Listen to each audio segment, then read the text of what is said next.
Hello, and welcome to Ottawa Business Matters, presented by the Ottawa Board of Trade. My name is Sueling Ching, and it's my honor to be the President and CEO of the Ottawa Board of Trade. We are the voice of business and a key economic partner with a mission to grow Ottawa's prosperity. To that end, we are conducting a series of interviews for the federal election 2021 in order to inform our community about the platforms that are before us in the four major parties and how they are aligned to the Ottawa business community priorities. I am joined today by David Coletto, who is the founder and CEO of Abacus Data, which is a leading Canadian market research firm, which is based here in Ottawa, thankfully. And David is also a member of the board of directors of the Ottawa Board of Trade. Welcome, David. Thanks for the invite and the intro, Sueling. Really excited to be here and doing another one of these really good interviews. Yes, we've done one so far, and it has proven to be extremely interesting, and we're looking forward to this one as well. Today, we're welcoming Angela Keller-Herzog from the Green Party, and she's running in Ottawa Centre. And I'll just do a little introduction for Angela. She is an experienced leader, energetic community builder, small business owner, and a former diplomat. She is a Gen Xer mom, married with two young adult children. She's lived in Ottawa Centre on unceded Algonquin territory on and off for 30 years. She's also lived and worked in Indonesia, Germany, Quebec, and BC. She is the executive director of Community Associations for Environmental Sustainability and principal at Horizon Green Consulting. She has over 20 years experience working in international development for non-governmental organizations, including Transparency International and the Canadian federal government. She has represented Canada overseas at United Nations conferences. At the municipal level, Angela has been an effective advocate for climate responsibility, budgetary and strategic priorities for term of council, and the protection of the urban forest. She has received multiple awards recognizing her progressive leadership.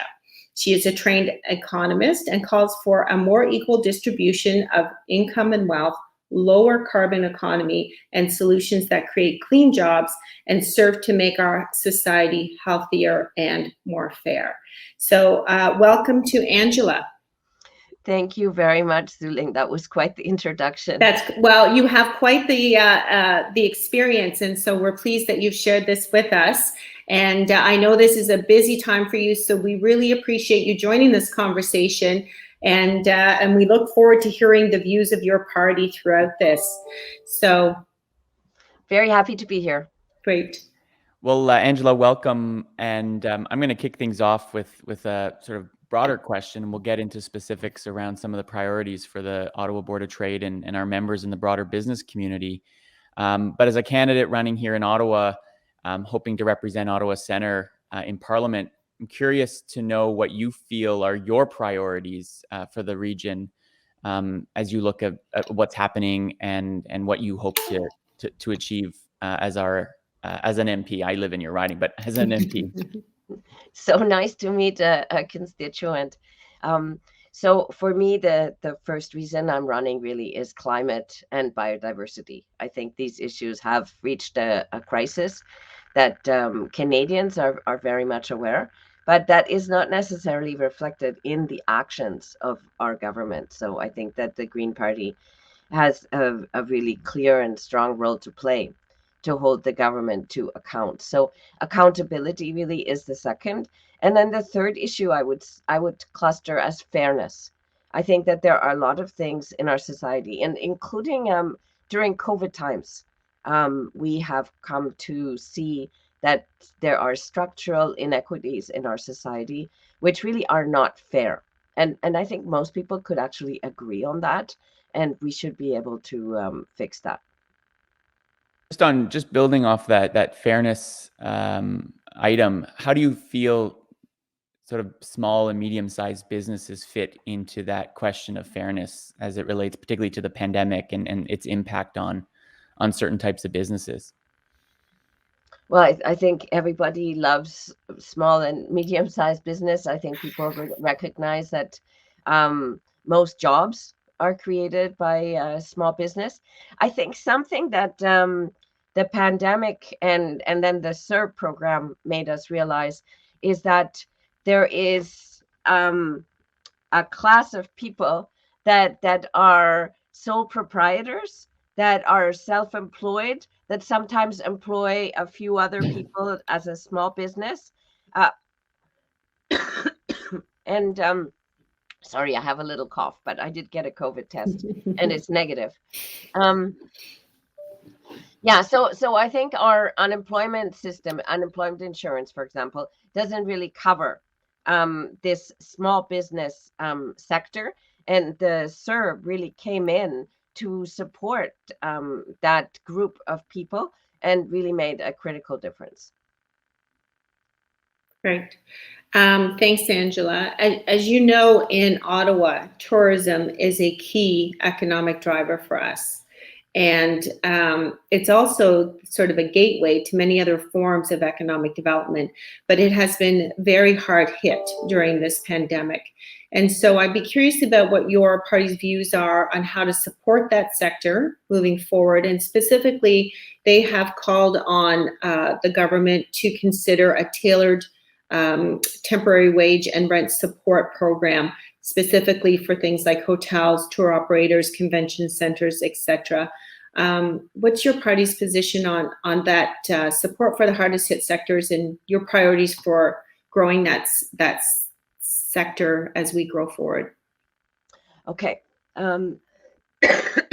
So first of all, I'd like to share with you that I used to run an eco-friendly bed and breakfast, which basically was wiped out by COVID, because traditional bed and breakfast is I would say one of the businesses that's least able to adapt to COVID.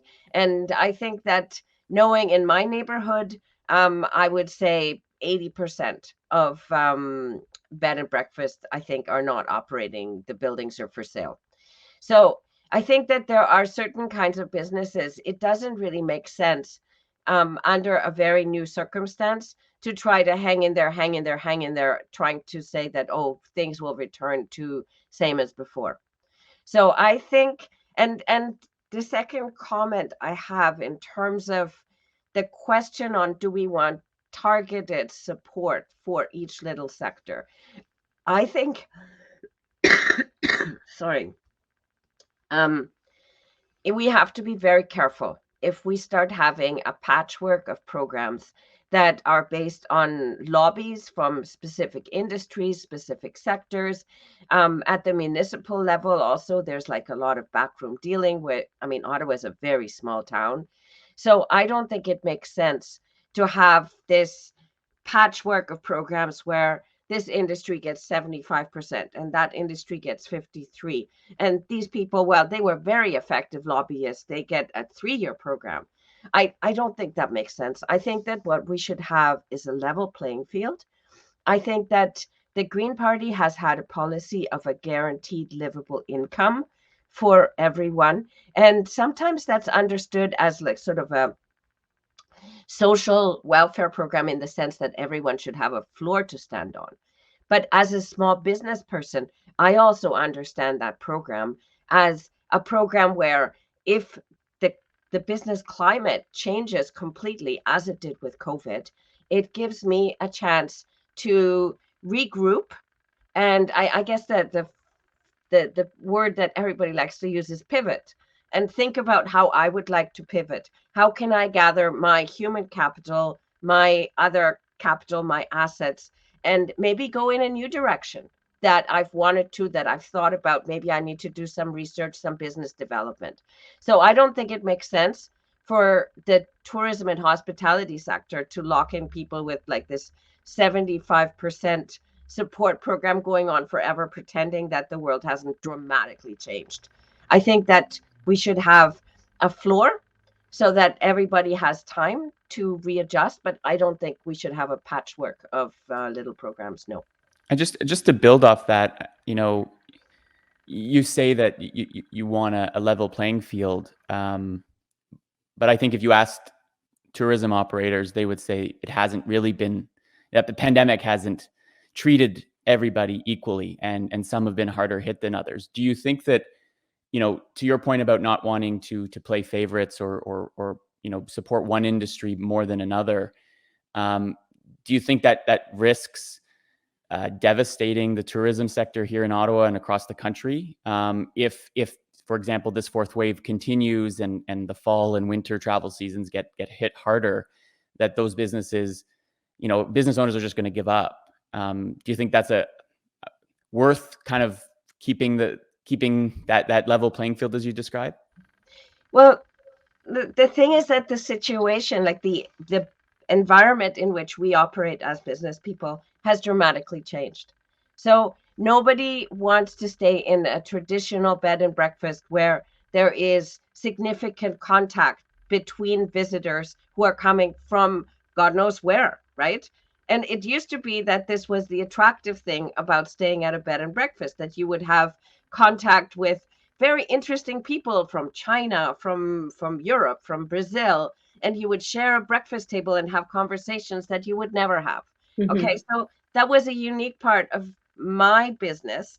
And now this is completely off the table. So I don't think it makes sense for me to get a 75% subsidy when that is just not fitting the new reality. I need to adjust to what is happening now. And I need to rechannel my assets, my money, my energy. And I think that's how a lot of business people feel. And I'm not saying that there shouldn't be support. I'm agreeing. I just think that the form of support should be one which is a level playing field and should not be a crazy patchwork of programs that you need like an accountant to figure out whether, it's worth pursuing or not. Right. Thank you. I'll take it from here. I've got a question. So Angela, as you know, along with tourism, Ottawa has a very strong tech sector that's grown and become quite well known. But many in the sector feel that Canada's falling behind peers around the world in terms of encouraging innovation and putting in place both regulations and incentives that continue to accelerate growth. From your perspective, what do you think the federal government can do, and how would you, as a member of parliament, try to influence policy when it comes to, growing the tech sector, both nationally, but specifically here in Ottawa? Thank you for that question. It's interesting. I mean, these perspectives that, our tech development is slowing down or speeding up, it's very hard to actually measure that. And I think we should think about tech as also an input, right? For a lot of businesses, having really good bandwidth, not paying sort of monopoly prices for internet and broadband and tech services is very important. So I think that Joe Biden, for example, I think he's pushed a big initiative on antitrust and in the direction of competition. I think that when it comes to Bell and Rogers, I think the CRTC has probably too cozy a relationship with some of those guys. I think Tech Savvy, which is a local business, I think they were vociferously complaining about that. So I think that in terms of the regulation, I think that the federal government should be keeping a close eye and making sure that the big guys don't get undue advantage from being the big guys. I think that when I look at the bulletins I get from Invest Ottawa, I think there are a lot of very interesting tech developments in our region going on. I don't have the savvy to understand how much of it is marketing hype and where there are products that have a long life expectancy being developed. But I think certainly Canada is thriving. At least that's my impression, but you might be in a better position to evaluate that. Thank you. Related to sort of business conditions in the city, we consistently hear, and I think concern is rising that the price of housing affordability has become certainly a big issue in this campaign. And the pandemic seemingly has made that issue far worse. It's harder for businesses to recruit and retain talent in Ottawa. We once were seen and thought of, and we were more affordable than, say, Toronto or Vancouver, but much of that gap has been wiped out. What's the Green Party's plan when it comes to improving housing affordability, and how do you see that impacting Ottawa specifically? So I agree with you that this is huge. This is huge. And when we see that housing prices have gone up by, like, I think around 30%, right? For a lot of houses in over the COVID period, that is just nuts. And I think that we can see the writing on the wall when we look, as you pointed out, Toronto and Vancouver. So I think it's urgent that Ottawa should really try to look at the supply side. And I think that a lot of the federal programs that are like feel good, oh, hey, will help you be able to buy a house, that are little boosts on the demand side, I think those programs are actually going to, if anything, push up prices by shifting that demand curve. But I think if we look at supply, long-term supply, there's different sectors, and we talk about affordability, and often that's not very well defined. And sometimes we talk about deep affordability. I think the Green Party would definitely want to see more deeply affordable housing, which is public housing, social housing, which the federal government really has stopped providing for 30, 40 years, and that's really catching up with us now. And I'm not saying that housing is necessarily the solution to all of the issues that cause homelessness, right? The two are related, but there's other issues like mental health and other social supports that are needed. But that's definitely the area where I would start to look at the issues. There's a lot of public land that Ottawa has, which including federal land. I think that there could be long-term leases, and we could very usefully also support our local nonprofit housing sector, which is very much locally rooted, right? There's a lot of people that have blamed the commercialization and financialization of real estate as one of the factors that's pushing up the scarcity of housing, including rental housing. I think that if we have some real successes locally here in Ottawa, like CCOC, for example. And these institutions for creating nonprofit housing, they're not going to run away. They don't suddenly pack up and take their capital elsewhere. So I think that there can be a good base on the supply side, which needs to be looked at so that we create more units, both rental housing as well as affordable housing. And just to go on for one more second, I think this is also very much related to how we build out Ottawa. As you know, we're currently looking at a new official plan for the city. And there's questions whether we want an urban sprawl model, which I think is going to be making things much more expensive in terms of taxes, paying for all that transportation, paying for the roads, the maintenance of all that, or whether we want to build a more compact city, including then with more infill and having more vibrant neighborhoods where all of the services that you might need is more locally available. Thank you, Angela. So immigration will be critical to Canada's and Ottawa's long-term growth. Our business community is calling for a simplification to the immigration process. What are your thoughts on this? Well, I think it's clear that Canada is a country that thrives on immigration, and in many ways we are a country of immigrants, and I think that's going to continue. Also, given the demographics of this country, I think that all the parties are supportive of immigration. The question perhaps is how the different classes of immigrants should be rebalanced.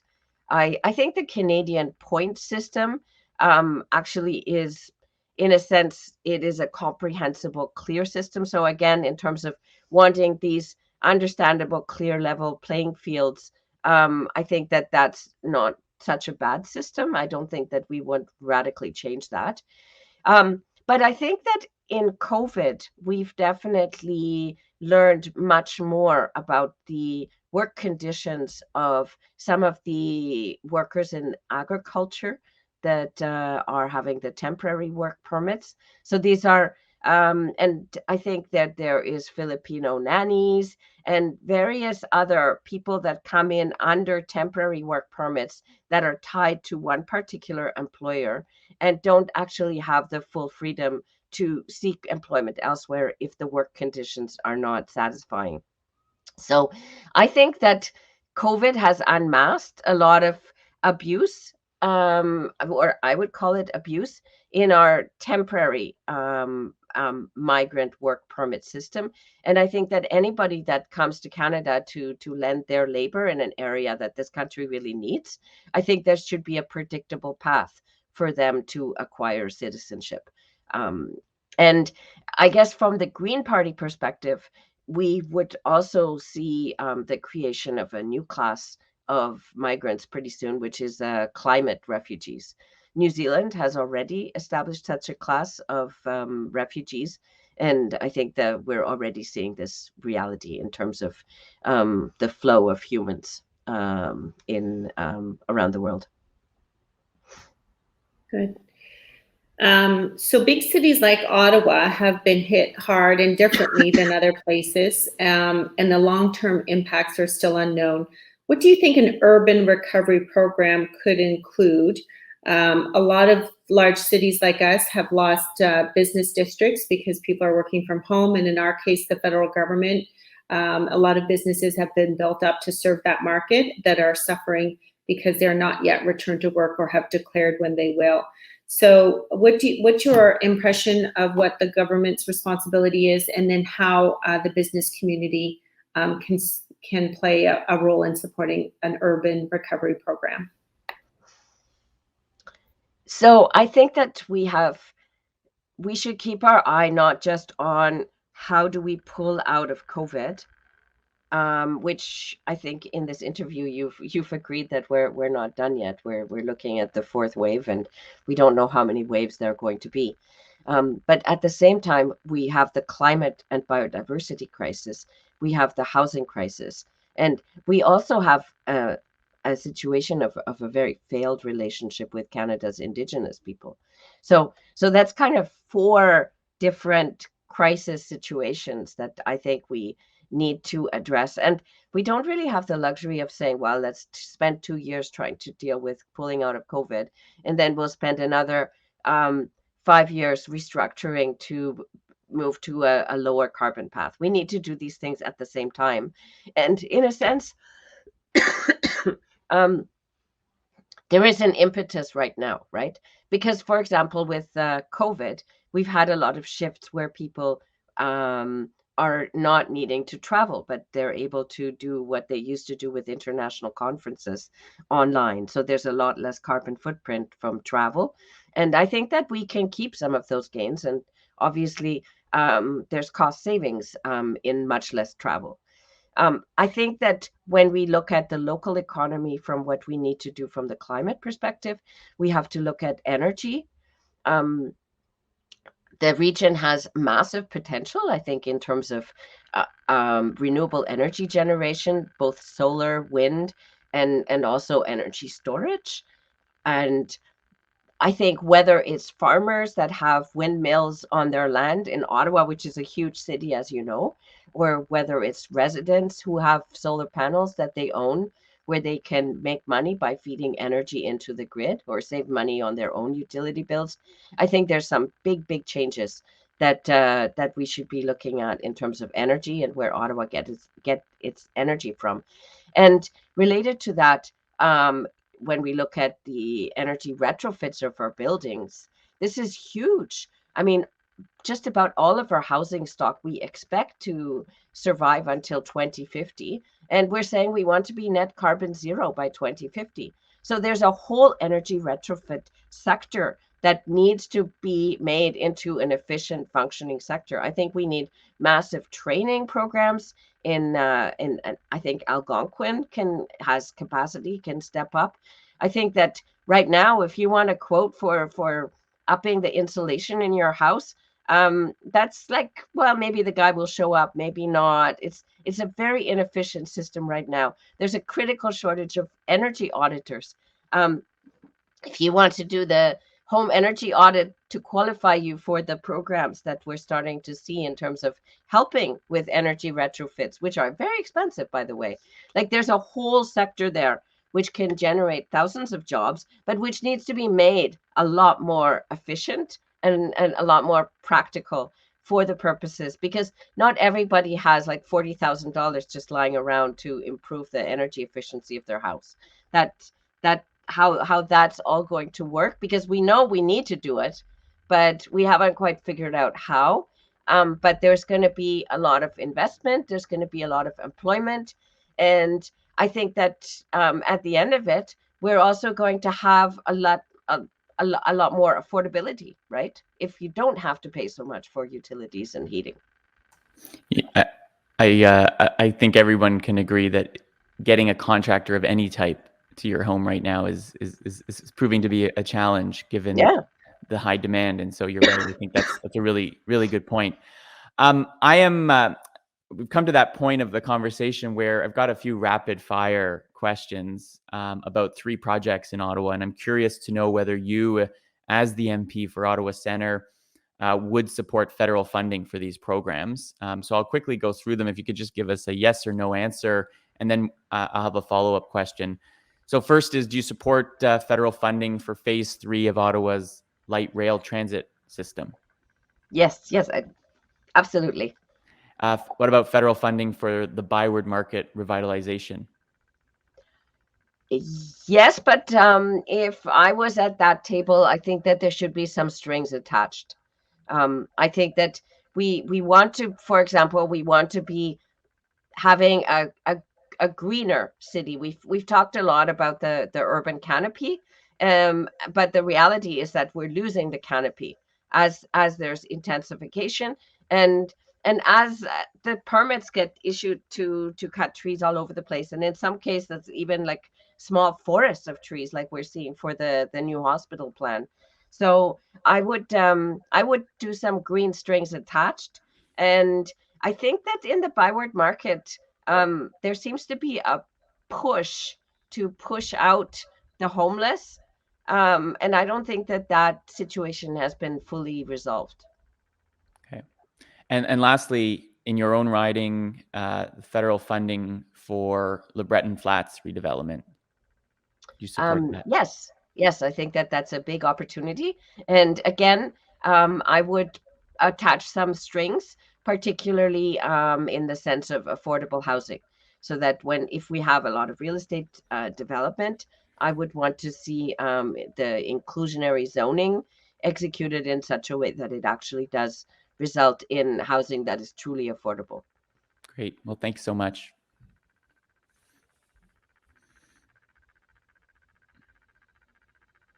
I went on mute. Sorry about that. I can't believe I still do that. I know with LeBreton that affordable housing is a priority for sure. So we're just about to our time, Angela, and I just wanted to give you an opportunity to make a short pitch for Ottawa business community owners and leaders across the city. Why would they support your party? Again, I apologize for my cough. So I think that the Green Party is the only party that is really standing up and looking climate change in the eye. And I think that if the Canadians understand that climate change is here, and David, I think that the surveys have demonstrated that. But when we look at especially what the Liberals are doing, there is a lot of talk and not very much implementation, not a lot of action when it comes to climate. Canadian emissions have been growing and growing. We're the only G7 country who has rising emissions. Like, we are the worst in our peer group. And at the local level, these are also missed opportunities. So I think that the Greens, if there's more Green voices in Parliament, to hold the other parties to account for needing to adapt to this very changing global climate, I think that is hugely important.